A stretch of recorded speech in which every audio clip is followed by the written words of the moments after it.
Assalamualaikum warahmatullahi wabarakatuh. Kembali lagi sama Bu Una. Pada kesempatan kali ini kita akan belajar tentang sistem respirasi manusia untuk melanjutkan materi yang kemarin. Nah, pada hari ini kita akan belajar beberapa volume pada sistem respirasi. Kemudian ada respirasi pada serangga dan burung, kemudian kelainan pada sistem respirasi manusia.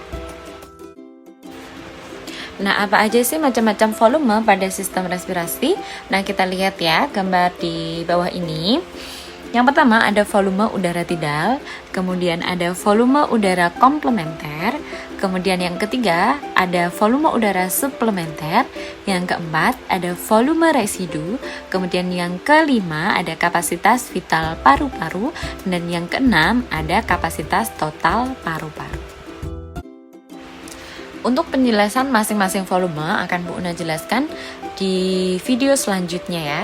Kalian juga boleh disimak di LKS kalian, dibuka LKS kalian ya. Nah, sekarang Bu Una jelaskan yang pertama ada volume tidal ya. Volume udara tidal berdasarkan pengertiannya yaitu volume udara yang masuk dan keluar sebagai akibat respirasi biasa. Jadi untuk ekspirasi, inspirasi dan ekspirasi normal kalian, menghirup dan menghembuskan udara biasa, nggak terlalu panjang, nggak terlalu pendek, biasa seperti kalian bernafas, itu namanya volume tidal. Yang selanjutnya ada volume udara komplementer. Apa itu? Volume udara yang masuk ke dalam paru-paru setelah melakukan inspirasi normal. Jadi kalian menghirup udara sekuat-kuatnya. Inspirasi itu kan udara yang masuk. Jadi setelah inspirasi normal, setelah kalian hirup udara normal, kemudian kalian hirup lagi sampai ngerasa nggak kuat. Nah, itu berarti volume udara komplementer. Untuk ukuran volume udara komplementer itu kurang lebih 1500 ml. Nah, ini tergantung orangnya, ada yang lebih kurang, ada yang lebih. Kalau orang terbiasa melakukan pernafasan yang panjang seperti untuk MTQ atau paduan suara, itu pasti volume komplementernya lebih dari 1500 ml. Ini tergantung latihan nafas setiap orang yang berbeda-beda, ya. Volume selanjutnya adalah volume udara suplementer yang artinya merupakan volume udara yang masuk ke dalam paru-paru setelah melakukan ekspirasi normal. Jadi ini kebalikan dari yang komplementer. Kalau yang komplementer setelah inspirasi normal, kalau yang suplementer setelah ekspirasi normal. Jadi yang hembuskan sekuat-kuatnya setelah ekspirasi normal.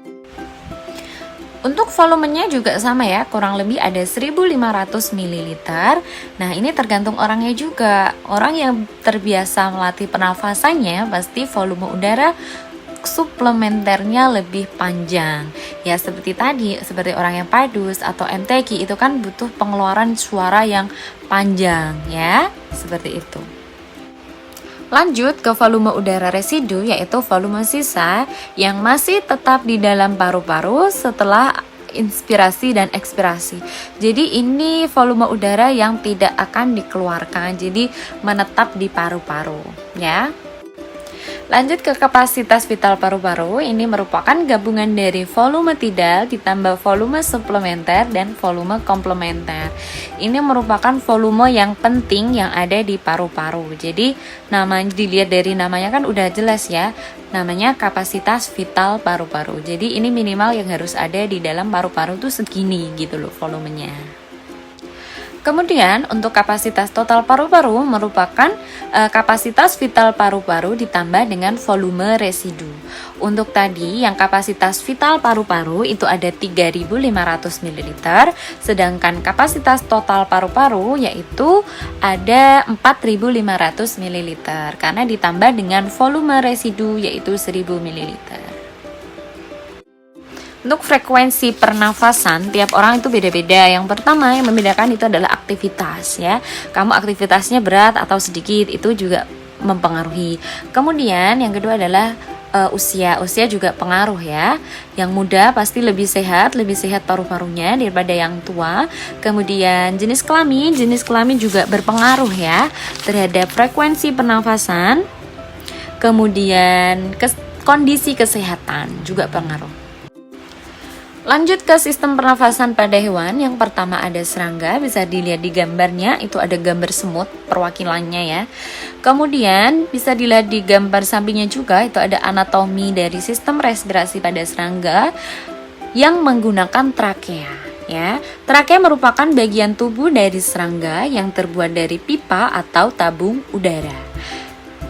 Sistem trakea pada serangga, misalnya pada belalang, bagian-bagian dari sistem respirasi pada serangga itu ada trakea, kemudian ada trakeid dan ada spirakel. Bisa kalian lihat di gambarnya ya. Trakea jadi kayak trakeanya manusia, dia itu punya kayak cincin-cincin kayak gitu. Lanjut pada sistem respirasi aves atau burung, dia itu menggunakan paru-paru. Tetapi paru-parunya itu ada perluasan yang dinamakan kantong udara. Kantong udara ada 4 di kanan dan di kiri. Di kanan 2 dan di kiri 2. Jadi jangan salah paham, di burung tetap ada paru-paru karena dia menggunakan paru-paru.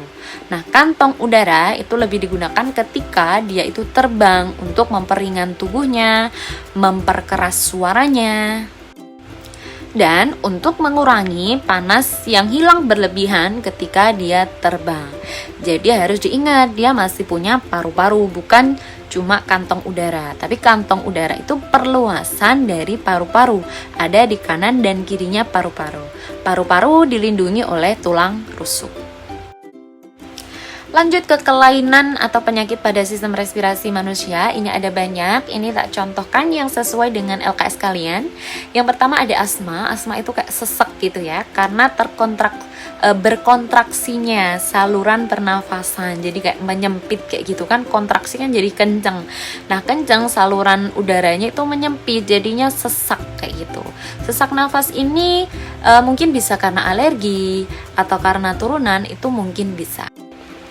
Selanjutnya ada bronkitis, yaitu peradangan yang terjadi pada bronkus. Bronkus itu merupakan percabangan dari trakea. Yang selanjutnya ada pneumonia, ini disebabkan oleh bakteri Diplococcus pneumoniae. Kemudian ada asidosis, ini karena meningkatnya asam bikarbonat dalam tubuh sehingga respirasi terganggu. Jadi kayak keracunan gitu ya tubuhnya. Kemudian ada hipoksia, yaitu Hipoksia yaitu berkurangnya kadar oksigen di dalam darah. Ini karena mungkin tenggelam atau karena di lingkungan yang oksigennya kurang. Nah, itu oksigen dalam darah berkurang, jadi pengikatan oksigen oleh sel darah merah terganggu. Jadi mengganggu metabolisme yang ada di dalam tubuh. Kemudian selanjutnya ada emfisema, yaitu suatu penyakit yang terjadi karena ketidaknormalan susunan fungsi alveolus. Kalau yang sebenarnya alveolus itu bulat ya, seperti buah anggur. Nah, kalau yang penderita emfisema itu permukaannya jadi nggak rata, jadi bukan bulat sempurna, jadi otomatis penyerapan O2-nya juga berkurang kayak gitu. Kemudian ada tuberkulosis atau TBC, ini disebabkan oleh Mycobacterium tuberculosis, jadi itu kayak batuk-batuk yang terus-menerus kayak gitu ya. Nah, itulah penyakit-penyakit yang terjadi pada sistem respirasi manusia. Itu menandakan akhir dari bab pertama di semester 2 ini tentang sistem respirasi manusia. Nanti kita lanjut ke bab selanjutnya. Pelajari di rumah ya. Tetap semangat belajar, tetap bahagia, tetap stay di rumah aja, jangan kemana-mana, jaga kesehatan. Assalamualaikum warahmatullahi wabarakatuh.